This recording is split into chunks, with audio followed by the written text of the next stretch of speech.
News India 27 नव्या पिढीचं नवं माध्यम। मोफत आरोग्य व जनकल्याण महाशिबिरास उत्स्फूर्त प्रतिसाद, मान्यवरांचा सत्कार व शेतकऱ्यांना मदत वाटप। इगतपुरी तालुक्यातील वाडीवरी येथील इंदुमती लॉन्स येथे भारतीय जनता पार्टी नाशिक जिल्ह्यातर्फे सेवा पंधरवडा व महाराजस्व अभियान अंतर्गत आयोजित करण्यात आलेल्या भव्य मोफत आरोग्य व जनकल्याण महाशिबिरास नागरिकांचा उत्स्फूर्त प्रतिसाद लाभला। सकाळी 11 ते संध्याकाळी 5 या वेळेत झालेल्या या शिबिरात रक्तदाब, रक्तशर्करा, नेत्र तपासणी, हिमोग्लोबिन, कोलेस्टेरॉल, रक्तगट तपासणी व सामान्य आरोग्य सल्ला यांसह विविध मोफत आरोग्य तपासण्या करण्यात आल्या।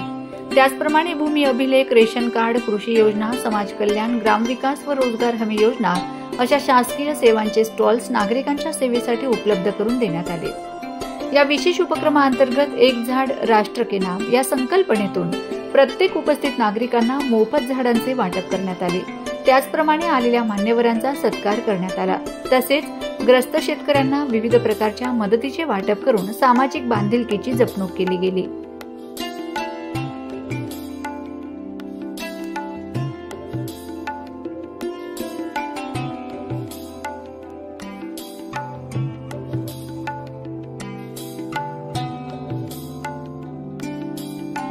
कार्यक्रमाचे प्रमुख आयोजक इंजिनियर विक्रम विटाबाई सुरेश धोंगडे, जिल्हा उपाध्यक्ष भाजपा नाशिक व संस्थापक अध्यक्ष विटाई फाउंडेशन महाराष्ट्र राज्य यांचा वाढदिवस मान्यवरांसमवेत केक कापून साजरा करण्यात आला।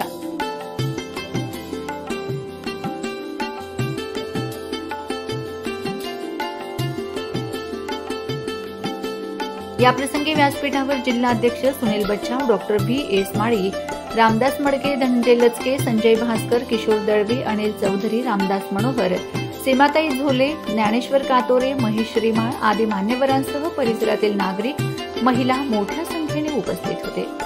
कार्यक्रमाला आलेल्या मान्यवरांमध्ये घुगे यांनी आपले मनोगत व्यक्त केले, तसेच जिल्हाध्यक्ष सुनील बच्छाव यांनीही महत्त्वपूर्ण विचार मांडले। म्हणून आमच्या विक्रमने त्यांचाही वाढदिवस, स्वतःचा वाढदिवस करायचा तर त्याचा मोठा गाजावाजा न करता मी या ठिकाणी लोकांना कसं आरोग्याचं शिबिर आयोजित करू शकेल, मला या ठिकाणी सुद्धा वेगवेगळे जे लाभार्थी आहेत त्यांना कसं मला मदत मिळवून देता येईल, हे सगळे विषय त्या एक कार्यकर्ता करतो। याचं कारण मोदी सारखा आदर्श सगळ्यांच्या समोर आहे। आणि मला आनंद याचा वाटला की आता या ठिकाणी मडके साहेब पुढे गेले, मडके साहेब आहेत ना, चव्हाण साहेब, मडके साहेब तिथं आहेत, मी तुमचं अभिनंदन करतो। खरं तर अधिकाऱ्याचं एखादा सामान्य माणूस ज्यावेळी भरभरून अशा प्रकारचं कौतुक या ठिकाणी करतो, त्यांनी सांगितलं की एका कुटुंबावरती परिस्थिती आली, मुलाचं निधन झालं आणि वडिलांना त्या ठिकाणी थंब लावायला बोट व्यवस्थित त्या ठिकाणचा अपघात झालेला असल्यामुळे त्यांना त्या ठिकाणी आधार लिंक होत नव्हतं, बँक अकाउंट लिंक होत नव्हतं, अडचणी भरपूर एक होत्या। परंतु एखाद्या अधिकाऱ्या हा किती संवेदनशील असावा, त्याच्यावरती काय बात करता येईल, काय मार्ग काढता येईल, त्यांना विश्वासात घेऊन त्यांना शेवटच्या घटकापर्यंत त्यांना मदत मिळण्यासाठी त्यांनी जे काही प्रयत्न केले, मी त्यांचा मनपूर्वक आपल्या सगळ्यांचे अभिनंदन करतो। मोफत आरोग्य तपासणीसाठी नागरिकांची मोठ्या प्रमाणावर गर्दी झाल्याने कार्यक्रमाला उत्साहपूर्ण वातावरण लाभले। पाऊस असताना पण पावसाचं माहेरघर आहे, इगतपुरी म्हणजे पावसाचं माहेरघर। इथं कंटिन्यू पाऊस असताना पण आणि मोदीजींचा जो वाढदिवस आहे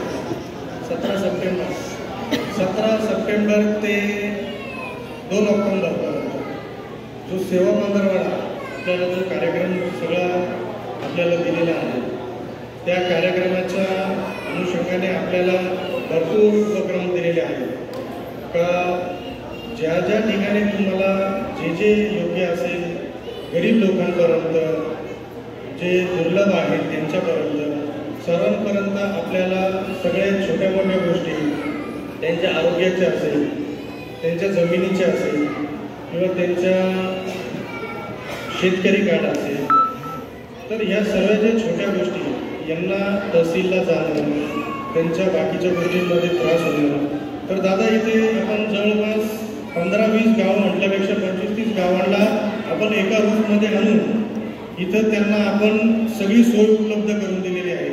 म्हणजे माननीय तहसीलदार साहेब असेल, कृषी अधिकारी असतील, आरोग्य असतील, भूमी अभिलेख असेल, हे सर्व अधिकारी हे बिचारे त्यांनी आज रविवार असताना आणि त्यातले त्यात नवरात्र असताना सुद्धा त्यांनी त्यांचे घरचं सगळं काम सोडून आणि आपल्या आशा वर्कर पण आहे सगळं काम सोडून आज ते रविवारी इथं उपस्थित आहेत व सगळ्यांना लाभ देत आहेत.